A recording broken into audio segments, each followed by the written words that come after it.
சஹீஹ் புகாரியில் நீங்கள் பாருங்கள், இது வளமையாக சொல்கிறதுனால சுட்டி காட்டிட்டு போகிறேன். 3 பேர் குகைக்குள்ளே அடைபடுறாங்க. எல்லோரும் தெரியும் தானே? 3 பேர் குகைக்குள்ளே அடைபட்டு அப்படியே வெளியே வாரதுக்கு வழி இல்லை, வெளியே வாரதுக்கு வழியே இல்லை. இஹ்லாஸ் உங்களை பாதுகாக்கும், உள தூய்மை உங்களை பாதுகாக்கும், உங்கள் மனதினுடைய ஆரோக்கியத்தையும் பாதுகாக்கும், உங்கள் வாழ்க்கையையும் பாதுகாக்கும். இஹ்லாஸ் அல்லாஹ்வுக்காக செய்தால். அப்போ அந்த இக்கட்டான சூழ்நிலையில் அப்படியே குகைக்குள்ளே போகிற நேரம் குகை அடைபட்டு வெளியே வர இயலாது, கல்லை தள்ளி வெளியே வர இயலாது. இப்போ மாதிரி கோல் பண்ணி கூப்பிட்டு யாரையும் கூப்பிட்டு ஒன்றும் செய்ய இயலாது. அடைபட்டிருக்கிறாங்க. இதுக்கு பிறகு தன்னுடைய வாழ்க்கையே இல்லைன்ற அளவுக்கு போயிட்டாங்க. இதுக்கு பிறகு வாழ முடியாது. கடைசி நிலை, கடைசி நிலை. இதுக்கு பின்னால் ஒன்றும் இல்லை. அந்த குகையை விட்டு வெளியே வந்தால் தான் வாழ்க்கை. சாப்பாடு வேணும். அவர்களுக்கு எத்தனை நாள் அதுக்குள்ளே இருப்பாங்க? முடியாது. இப்போ இந்த நேரத்தில் அந்த 3 பேரும் தான் இஹ்லாஸோடு செஞ்ச அமலை சொல்லி கேட்டாங்களா இல்லையா? யா அல்லாஹ், நான் இதை உனக்காகத்தான் செஞ்சேன். என்னுடைய தாய்க்கு செஞ்சது, தந்தைக்கு செஞ்சது உனக்காகத்தான் செஞ்சேன் யா அல்லாஹ். பாருங்க, தாய்க்கு செஞ்சேன், தந்தைக்காக செஞ்சேன். தாய் என்னோட இரக்கமாக இருக்கிறதுனால நான் செய்ய இல்லை. தாய் அவளுடைய வயிற்றில் என்ன பெத்தெடுத்தாள் என்பதற்காக செய்ய இல்லை. நான் நீ சொன்னாய் அதற்காக செய்தேன் யா அல்லாஹ். என்னுடைய தாய் நான் கொடுக்கிறேன், என்னை அவள் நேசிக்காமல் என்னுடைய தம்பியை, என்னுடைய அண்ணனை அதிகமாக நேசிக்கிறாள். உள்ளத்தில் கோபம் வரும். நான் தானே கொடுக்கிறேன், நான் தான் பார்க்கிறேன். ஆனாலும் அந்த மூத்த புள்ளங்கிறதுக்காக வேண்டி என்னோட இறக்கம் இல்லாமல் மூத்த புள்ள என்பதுக்காக என்னுடைய நானாவோட இறக்கப்படுறாங்களேன்னு கொஞ்சம் கோபம் வந்தாலும் நீங்கள் தாய்க்கு கொடுத்ததில் இஹ்லாஸ் இல்லை. தாய்க்கு கொடுத்தது மண்ணோடு மண்ணாகிவிட்டது. அல்லாஹ் கூலி தர மாட்டான். அப்போ அப்படி வரும் தானே? நான் இவ்வளோ கஷ்டப்பட்டு செலவழிக்கிறேன், கொடுக்குறேன், ஆனால் எம்மா என்னோட இறக்கம் இல்லை, நானாவோட தான் இறக்கம் அல்லது தம்பியோட தான் இறக்கம், நான் தான் பார்க்குறேன், ஆனால் பாரு என்னோட இறக்கம் இல்லையே, நான் எவ்வளோ கொடுக்கிறேன் என்று சொல்லி இன்னொரு ஆள்கிட்ட முறைப்பாடு செய்யும் பொழுது அந்த முறைப்பாட்டினால் உங்கள் நன்மைகள் அப்படியே இல்லாமல் போய்விடுகிறது. அன்புக்குரிய சகோதரர்களே, லா துப்திலு ஸதகாத்திக்கும் பில் மன்னி வல் அதா. அதை வீணாக்கிறாதீங்க. சொல்லி காட்டுவதன் மூலமாக, நோவினை செய்வதனூடாக சதக்காக்களை நீங்கள் அழித்து விடாதீர்கள். அப்போ அந்த குகைக்குள்ள அடைக்கப்பட்டவங்க என்ன சொன்னாங்க? யா அல்லாஹ், அவங்க 3 பேரும் தான் இஹ்லாஸோட செஞ்ச அமல், தான் உள தூய்மையோட செஞ்ச அமலை முன் வச்சு அல்லாஹ்விடத்துல கேட்குறாங்க. யா அல்லாஹ், நான் இதை உனக்காக வேண்டி தான் யா அல்லாஹ் செஞ்சேன். எனவே நீ இதை உனக்காக நான் செய்தேன் என்று நீ ஏற்றுக்கொண்டால் நீ இதில் இருந்து எங்களை பாதுகாத்துன்னு சொன்னோடனே அல்லாஹ் பாதுகாக்கிறானா இல்லையா? அன்புக்குரிய சகோதரர்களே, இஹ்லாஸ் பாதுகாக்கும். அப்போ எனவே நாம் புரிந்து கொள்ள வேண்டும் என்னவென்றால், ஒரு முஃமின், ஒரு மனிதன் எந்த நிலையிலும் எதை செய்தாலும் யாரிடமும் எதையும் எதிர்பார்க்காமல், யாருக்கும் எதையும் காட்ட வேண்டும் என்று நினைக்காமல், என்ற ரப்பு என்னை கொண்டு திருப்தி அடைந்தால் போதும் என்று வாழுகிற பொழுதுதான் அந்த மனிதன் இஹ்லாஸோடு வாழ்வான். அன்புக்குரிய சகோதரர்களே, இது மிகப்பெரிய போராட்டம். உள்ளத்திலே நீங்கள் இந்த உள தூய்மையை பேணிக் கொள்வதற்கு இது மிகப்பெரிய போராட்டம். உள தூய்மையை எடுத்துக்கொள்ள வேண்டும் என்பதற்காக அறிஞர்கள், நாங்கள் உழைக்கிறது கஷ்டப்படுறோம் தானே, வியாபாரம் செய்கிறது கஷ்டப்படுறோம் தானே, இதே மாதிரி சலபு சாலிஹீன்கள் இஹ்லாஸை பாதுகாப்பதற்கு கஷ்டப்பட்டார்கள். தான் உழைக்கிற உழைப்பும் சம்பாதிப்பும் தன்னுடைய முதுகெலும்பை நிமித்தி இந்த உலகத்தில் நிம்மதியாக வாழ வேண்டும் என்பதற்காக. ஆனால் நாள் முழுக்க, இரவு முழுக்க, பகல் முழுக்க நாம் கியாமுல் லைல் என்று, நோன்பு என்று, ரமலான்ல செஞ்ச இபாதத்துக்கள் எல்லாம் பாதுகாக்கப்பட வேண்டும் என்றால் இஹ்லாஸ் இருக்க வேண்டும்.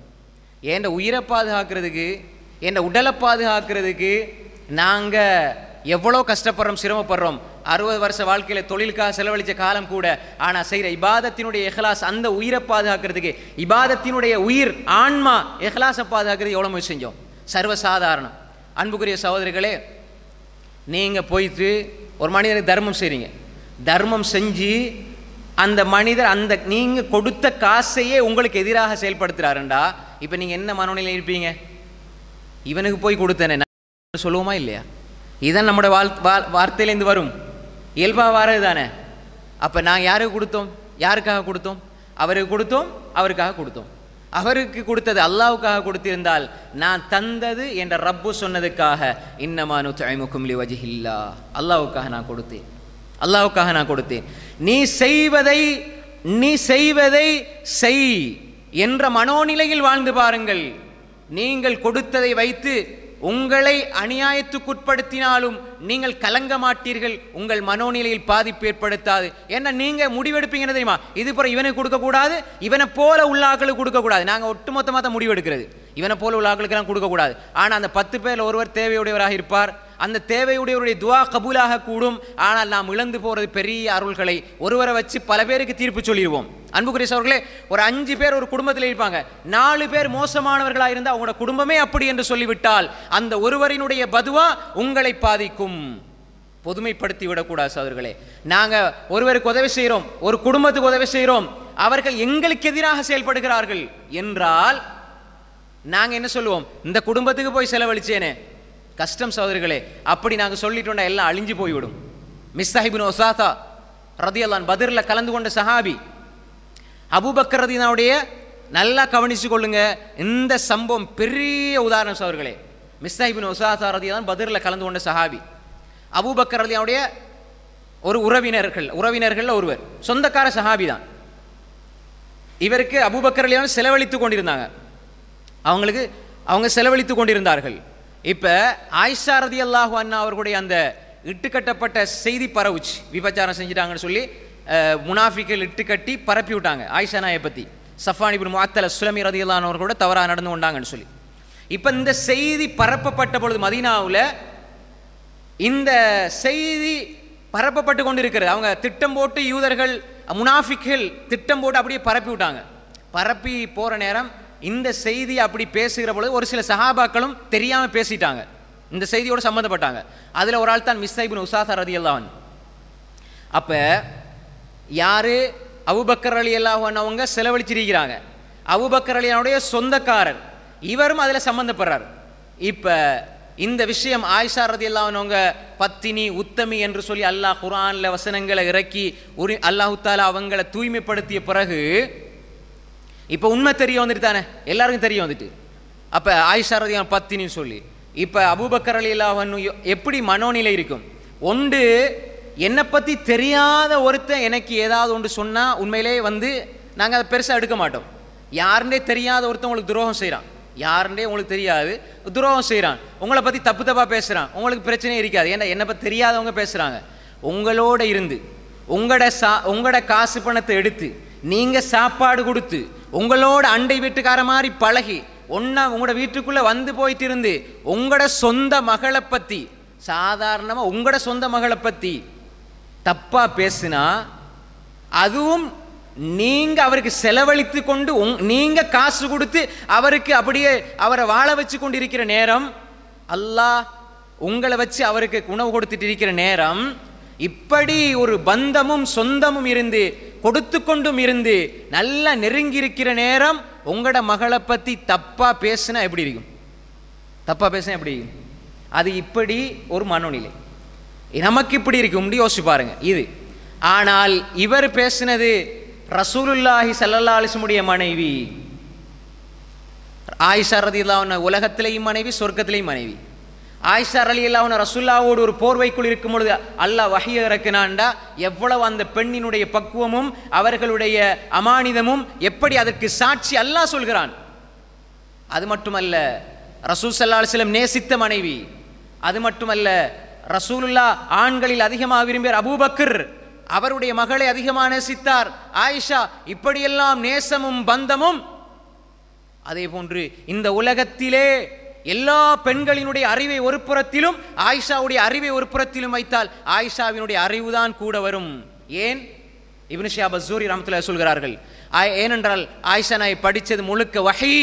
அது முஹம்மது ரசூலுல்லாஹ் எந்த யூனிவர்சிட்டிலையும் படிக்க இல்லை, முஹம்மது ரசூலுல்லாஹி ஸல்லல்லாஹு அலைஹி வஸல்லம் படித்த அந்த அறிவாளி, ஆன்மீகம் நிறைந்த பெண்மணி, பக்குவமான பெண்மணி, உத்தமி, பத்தினி என்றெல்லாம் இருந்த ரசூலுல்லாஹுடைய மனைவி, எங்களினுடைய தாயை பற்றியே இப்படி தப்பா பேசுகிற பொழுது நான் ஏன் இதை உணர்த்துறேன்டா, இப்படியெல்லாம் உறவும் இருந்து, பந்தமும் இருந்து, குடும்ப உறவும் இருந்து, ஆன்மீக பந்தமும் இருந்து, வஹீயினுடைய பந்தமும் இருந்து இந்த மனிதர் இப்படி பேசி இருக்கிற நேரத்தில் அபூபக்கர் ரலியல்லாஹு அன்ஹு சொன்னாங்க தானே, நான் இவருக்கு இது புற செலவழிக்க மாட்டேன்னு. அப்போ அல்லாஹ் என்ன குர்ஆன் வசனத்தை இறக்குறான்?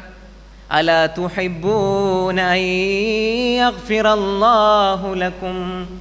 அபூபக்கரே, சஹாபாக்களை விழித்து அபூபக்கர் ரலியல்லாஹு அன்ஹு விழித்து அல்லாஹ் சொல்றான், அல்லாஹ் உங்களை மன்னிப்பதை நீங்க விரும்ப மாட்டீங்களா? எனவே இவர்களை மன்னிச்சிருங்க, இவங்க செஞ்சதை மன்னிச்சு மறந்து விட்டுருங்க. அல்லாஹ் உங்களை மன்னிக்கிறது நீங்க விரும்ப மாட்டீங்களா?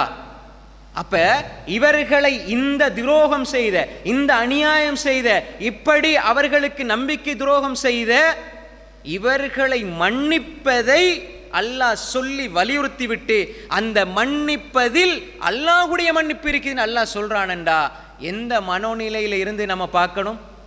நம்மட புள்ள என்று வரும்போது எப்படி ரோசம் வரும்? இது யார்? அப்ப அபூபக்கர் ரலியல்லாஹு சொல்றாங்க, நான் செஞ்சது அல்லாஹ்வுக்காக. இதுக்கு பின்னால அந்த மனோநிலையில இருந்து சொல்றாங்க, நான் அல்லாஹ்வுக்காக கொடுக்க தயார் என்ற அல்லாஹ்வோட மன்னிப்பு தான் எனக்கு தேவை. இவர்கள் எப்படி இருந்தாலும் பரவாயில்லை.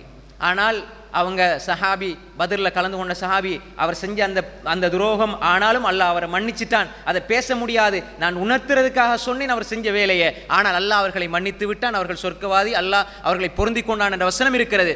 எனவே இந்த இடத்தில் நாம் புரிந்து கொள்ள வேண்டும், அபூபக்கர் ரலியல்லாஹு என்ன நினைச்சாங்க, அல்லாஹ் என்ன சொல்றான். அல்லாஹ் நீ எனக்காக செய்தால், என்னுடைய திருப்திக்காக செய்தால், எனக்காக மாத்திரம் செய்தால், எந்த பெரிய துரோகம் அநியாயம் முழு சமூகமும் செய்திருந்தாலும் நான் கொடுப்பதை நிறுத்த மாட்டேன். இவர்களுக்கா செய்தேன் என்று கையை ஒருவன் உயர்த்தினால், இவர்களுக்கா செய்தேன் என்று ஒருவன் கையை நீட்டினால் அவனிடத்தில் எந்த கயிறும் கிடையாது, எந்த நலவும் கிடையாது. பார்த்தீர்களா? அல்லாஹ் பாதுகாக்க வேண்டும். அன்புக்குரிய சகோதரிகளே, எந்த ஒரு இடத்துல இருந்தாலும், அது அரசியலாக இருந்தாலும் சரி, அல்லது எந்த ஒரு நிலையாக இருந்தாலும், முஸ்லிமாக இருப்பவன் இஹ்லாஸோடு செய்யவில்லை என்றால் இலங்கை முழுக்க அவன் ரோட்டு போட்டு கொடுத்தாலும் அவனுடைய இபாதத் அல்லாஹ்விடம் ஏற்றுக்கொள்ளப்படாது, தூக்கி குப்பையில் வீசப்படும். இலங்கை முழுக்க பெரிய பெரிய விமானங்கள் எடுத்து கொடுத்தாலும் சரி, என்னத்தை வாங்கி கொடுத்தாலும் சரி, நான் தான் உங்களுக்கு செஞ்சேன், எனக்கு ஓட்டு போடுங்க என்று சொன்னால் தூக்கி குப்பையில் வீசப்படும், முகத்தில் சுருட்டி எறியப்படும். ஏன்? இஹ்லாஸ் அரசியல் காலத்தில் இல்லையா? அரசியல்வாதிகளுக்கு இல்லையா? புரிந்து கொள்ள வேண்டும் அன்புக்குரிய சகோதரர்களே. நீங்க எந்த பெரிய மலை போன்று, இமயமலை போன்று, உஹது மலை போன்று அமல்கள் செய்தாலும் உள்ளத்தில் அல்லாஹ்வுக்காக செய்தேன் என்ற எண்ணம் இல்லை என்றால் தூக்கி குப்பையில் வீசப்படும். நீங்க கஷ்டப்படுறதுல எந்த பிரயோசனம் கிடையாது.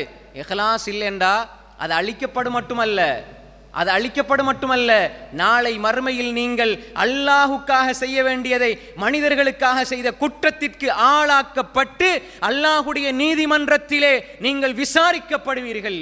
அநீதம் இழைக்கப்படாத, அநீதம் என்பது என்னவென்றே தெரியாத, நீதி மாத்திரம் வழங்கப்படுகிற அல்லாஹ்வினுடைய மறுமையின் நீதிமன்றத்தில் நிறுத்தப்பட்டு விசாரிக்கப்படுவீர்கள். நீங்க யாருக்கா செஞ்சீங்களோ அவங்ககிட்ட போய் எடுத்துக்கொள்ளுங்கண்டா யார்கிட்ட போறது? நான் செஞ்சதை நீங்க கஷ்டப்படுறீங்கண்டு, அதனால உங்களுக்கு செஞ்சேன்டா, கஷ்டப்படுற மக்கள்கிட்ட போய் நீங்க எப்படி கூலி எதிர்பார்ப்பீங்க? அன்புக்குரிய சகோதரர்களே, யோசித்து பார்க்க வேண்டும்.